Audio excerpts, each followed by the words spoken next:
Gracias a los organizadores del Cuarto Coloquio Nacional de Estudiantes de la Universidad Abierta y a Distancia de México por esta oportunidad de presentar mi proyecto Terminal 1, revisión de modelos matemáticos de contaminación. Objetivo general: investigar sobre los modelos matemáticos para la contaminación. Objetivos específicos: analizar los datos del Inventario Nacional de Emisiones de Gases y Compuestos de Efecto Invernadero en la emisión de dióxido de carbono de los años 2006 a 2015, describir el concepto de incertidumbre y su importancia en el INEGI-CI, contrastar dos modelos matemáticos para análisis del factor de emisión en dióxido de carbono considerando el INEGI-CI de los años 2006 a 2015. Metodología. Las estadísticas descriptivas proporcionan información sobre nuestro grupo inmediato de datos. Las estadísticas inferenciales surgen del hecho de que el muestreo naturalmente incurre en errores de muestreo y por lo tanto no se espera que una muestra represente perfectamente a la población. Los métodos de estadística inferencial son estimación de parámetros y la prueba de hipótesis estadísticas. Modelos matemáticos. Ahora, aunque un modelo finalmente se expresa en términos matemáticos, la notación matemática se usa simplemente como una forma compacta de describir lo físico y químico, fenómenos que son relevantes para el problema considerado. Sin embargo, la formulación matemática es necesaria si deseamos predecir el comportamiento futuro del sistema. El primer paso en cualquier proceso de modelado es el establecimiento del modelo conceptual del problema considerado y el dominio del problema. Los modelos climáticos son la mejor herramienta que tenemos para predecir el clima global.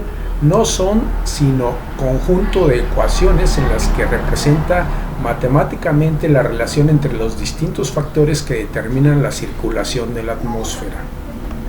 Planteamiento del problema.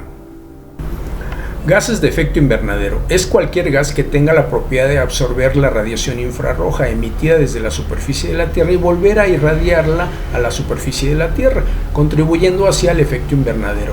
El dióxido de carbono, el metano y el vapor de agua son los gases de efecto invernadero más importantes. En menor medida, el ozono a nivel de superficie, los óxidos nitrosos y los gases fluorados también atrapan la radiación infrarroja.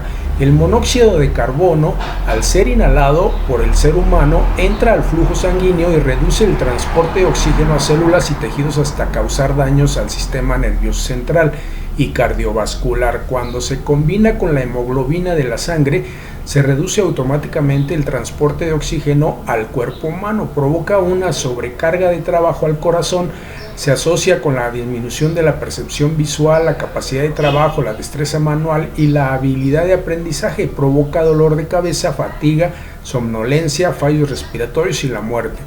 Los contaminantes como hidrocarburos, monóxido de carbono, óxidos de nitrógeno pueden ocasionar problemas de consideración en la salud dependiendo de la cantidad que se encuentre en la atmósfera. Son los principales precursores del ozono. Por todo esto, la Secretaría de Salud estableció límites máximos permisibles de exposición en un determinado periodo de tiempo. Evidencias.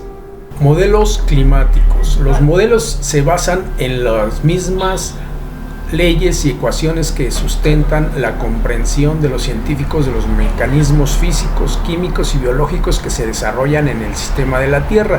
Por ejemplo, los científicos quieren que los modelos climáticos cumplan con principios físicos fundamentales como la primera ley de la termodinámica, también conocida como la ley de conservación de la energía, que establece que en un sistema cerrado la energía no se puede perder o crear, solo cambia de una forma a otra. Otra es la ley de Stefan Boltzmann, a partir de la cual los científicos han demostrado que el efecto invernadero natural mantiene la superficie de la Tierra alrededor de 33 centígrados más caliente de lo que sería sin una.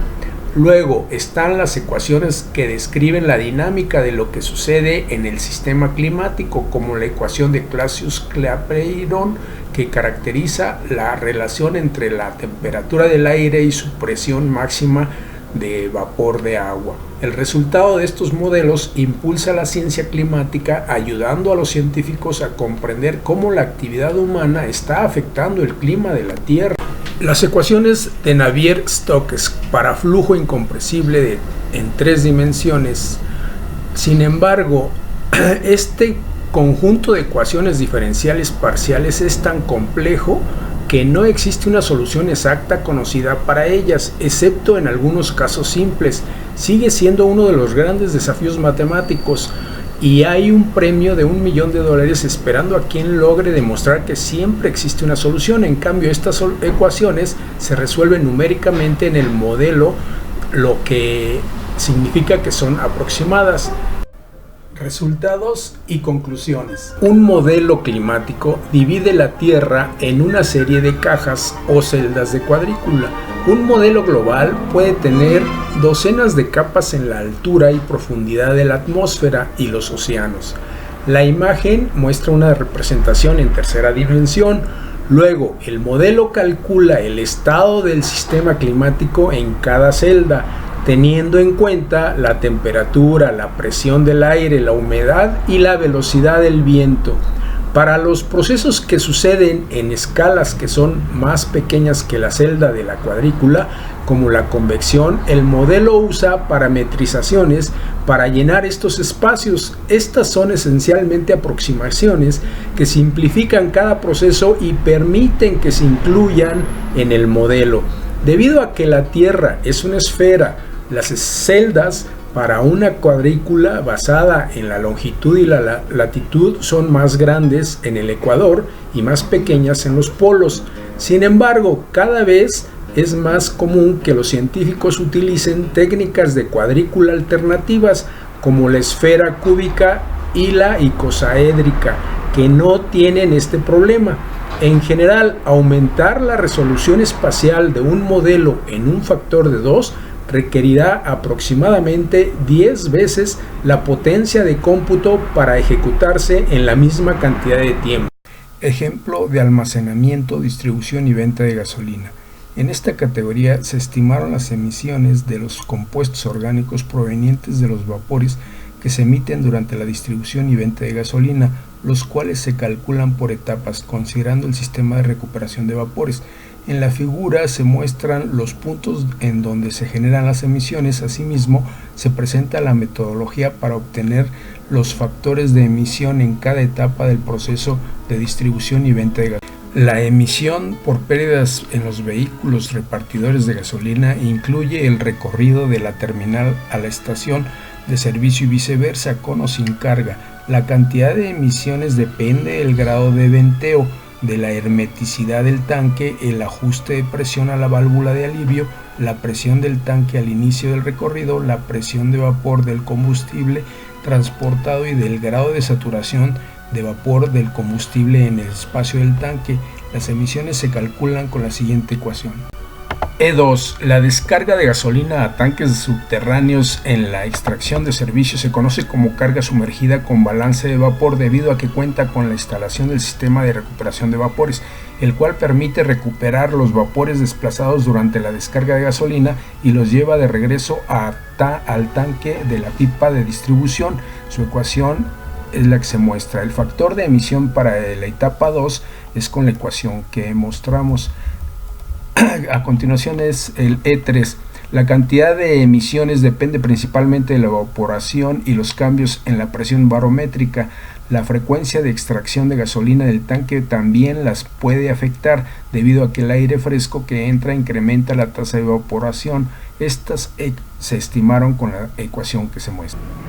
Durante la recarga de gasolina en vehículos se producen emisiones por desplazamiento. La cantidad de vapores depende de la temperatura de la gasolina, la temperatura del tanque del automóvil, de la presión de vapor del combustible y de la cantidad vendida. Las emisiones se estimaron por medio de la siguiente ecuación. Finalmente, la emisión de compuestos orgánicos totales en esta etapa depende de las características comerciales de la estación de servicio, de la configuración del tanque y especialmente de la técnica del operador por recargas de combustible. Las emisiones se estiman con la ecuación presente. Para terminar, en las siguientes tablas se muestran los factores de emisión por etapa y la venta de gasolinas en la Ciudad de México. Muchas gracias.